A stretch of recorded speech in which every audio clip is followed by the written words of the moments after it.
I'll see you tonight at Huber's for what, man, I don't even remember how many of these this goes back to at least Mike Davis for me. Oh, well, it's been going on since Bob Knight. Right. So, I don't think we were surprised. invited when Bob Knight was the coach. Well, you weren't, but I've told this story 100 times. I was a pissant at WLKY, and I had it set up for us to have an exclusive interview.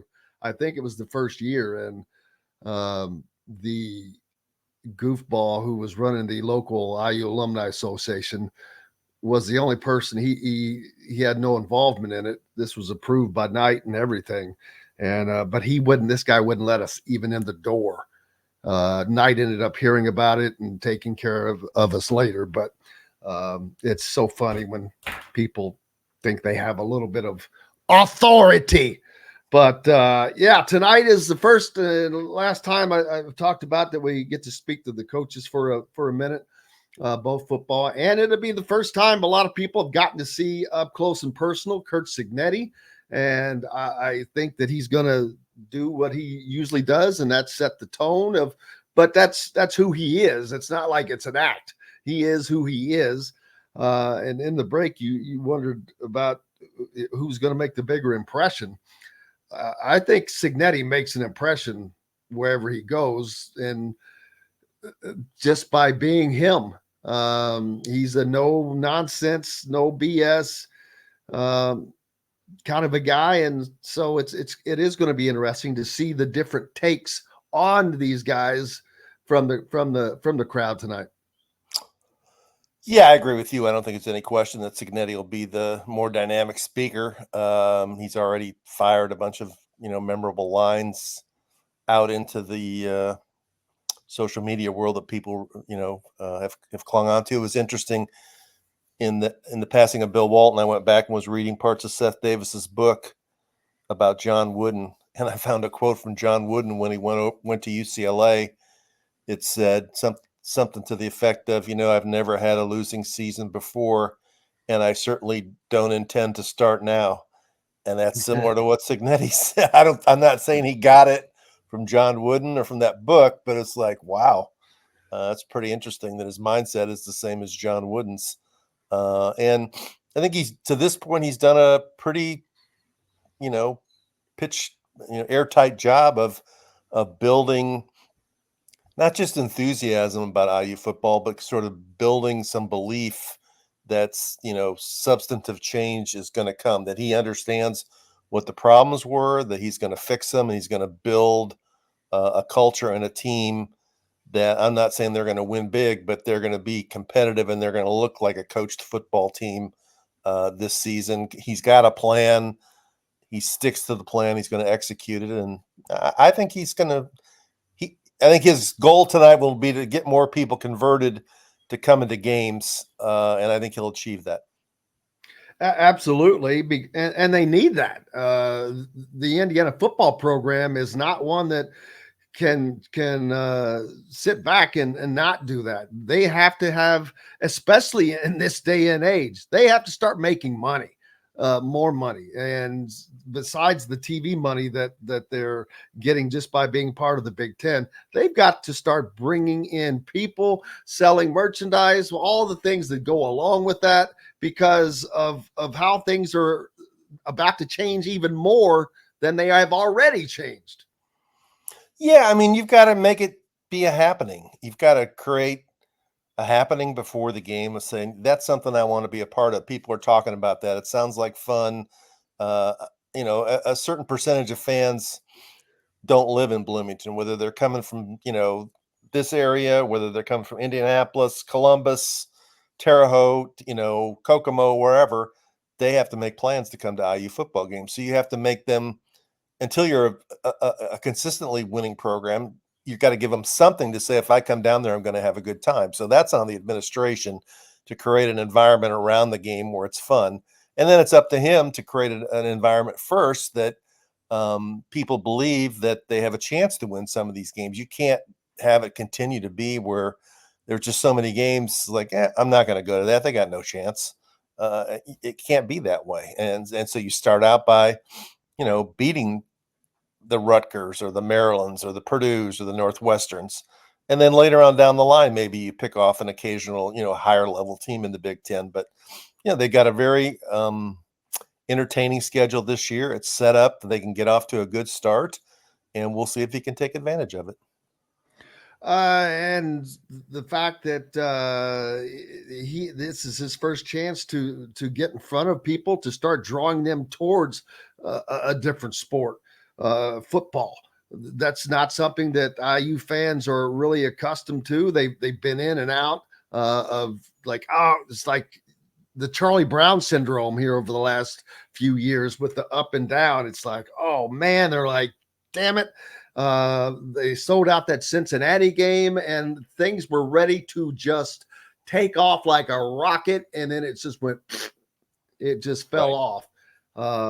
But he has the very opportunity to change that narrative without question. And I think that he's going to be off to a good start. I really do. Yeah, I do. I mean, I think he's got a chance to go to a bowl game. And I think that's what the goal should be this year. And I know he's going to set the goals higher than that because, as any coach, you don't want to just set it for the bare minimum. But I think if he could go to a bowl game the first year and then win the bowl game after all the years of frustration that Indiana's had in football, just in achieving those kind of minor things and get back to the level of, you're not getting routed by Rutgers and Maryland and, some of the teams in the Big Ten you should be as good as, then he can change the mindset and take it up from there. I mean, he's doing things in recruiting, and I'm not saying they're going to get these guys, but if you look at the offer lists of the guys that are at least visiting IU, they're from bigger schools than towards the end. Tom Allen was recruiting against a lot of teams from the Mid-American Conference, the Sun Belt, Conference USA. Cignetti's at least recruiting guys who have other Big Ten offers. They have some SEC offers and, some ACC offers or whatever. He's not shying away from going against the big guys, knowing you're not going to get most of them, but even getting your name mentioned with some of them can be a good thing. They've got a visit coming from the number one recruit in the country, Rick. Right. I mean, just uttering those words, I'm like, what the heck? And he's already been there once. This is like he's already taken an unofficial. He's going to take an official, right? So that's and, part of what I'm talking about. And he's committed elsewhere. He's committed to USC, right? I think. Is that what it is? He's from Georgia. Yeah, he's taken all of his visits, but the sheer fact that they're getting a visit from the number one recruit in the country, that has to open eyes of other recruits. That's because he's got a young, dynamic staff that I think gets it in terms of recruiting and knows how to connect with these guys on social media and develop relationships, and they show up at different places, and they're more aggressive. They're not afraid to fail. You can't be afraid to fail in recruiting and go after some of these guys, and you might not get them, but if you get one or two, then it can turn into 5 or 6, and they got a strategy. I compare it sometimes to, in some ways, look at the way Kentucky's done it in football. They had a plan. When Mark Stoops came in, their plan was that they were going to take advantage of being the northernmost team in the SEC and get guys from Ohio and maybe a few from Michigan and some from Pennsylvania who weren't going to maybe get offers from the top SEC schools, but wanted to play in the SEC, and they could come to Kentucky. And they've lived off a lot of these guys in the state of Ohio who maybe weren't going to Ohio State or Michigan, but they might have in the past gone to Michigan State or Wisconsin or Iowa or IU or whatever. Lynn Bowden's a great one. And they've made hay with that. They really have. Yeah, and it's going to be very interesting, like you said, to see what he can get done. But it's also going to be interesting. I think he wins the crowd tonight easily. That doesn't take much because there hasn't been much excitement in IU football. Like I said, it's just been so up and down, and that the pieces were there. I hate to beat that dead horse into the ground with Kalen DeBoer and all the guys that are at Alabama now, and Michael Penix and Kevin Peoples, who's the D-line coach at LSU. So you had AJ Barner, who got drafted by the NFL. There's another one. Yeah. So you had the pieces. And so it can be done. but now we're entering this different era. How hard is it going to be, though, for an Indiana who's a lower level, big level team to compete at up there? And they don't have to win the Big Ten conference, and no one, I think, expects them to win the Big Ten conference. But they just have to compete and be in that middle ground, I think. Yeah, I mean, they got to be a team that's, you win your 3 non-conference games, and then you win. That leaves 9 other games. You win 4 or 5 of those. Even 3 gets you to a bowl game, but 4 gets you a winning record, and that's how you build it one step at a time. You don't make nobody makes dramatic leaps into greatness. It's got to be football's more of a methodical building process. So they've done some intelligent things. I give Scott Dolson credit. I mean, he took a lot of crap last year when he opted out of the Louisville game, but he gets the big picture. Until they establish the program, they have to schedule 3 non-conference wins. If you look at a lot of other programs that were down for a long, long time, that was one of the first steps they took. Get the schedule under control.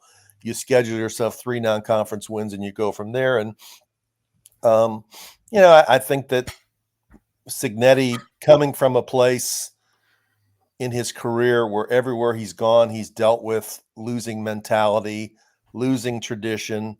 That's another thing. And the most encouraging thing I've read from Cignetti over the last few months is, I believe I saw him quoted as saying that the NIL and some of the other stuff, Indiana has given him or provided him more than he even expected.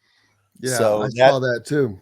That tells me that, the buy-in has been legit.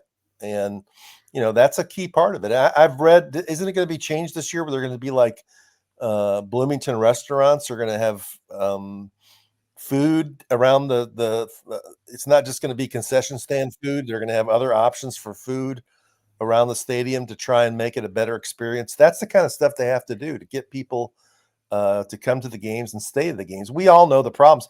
I mean, they get people to come to the game, then they leave at halftime. I mean, and there's just so many games that you go to, and the crowd shots are so embarrassing.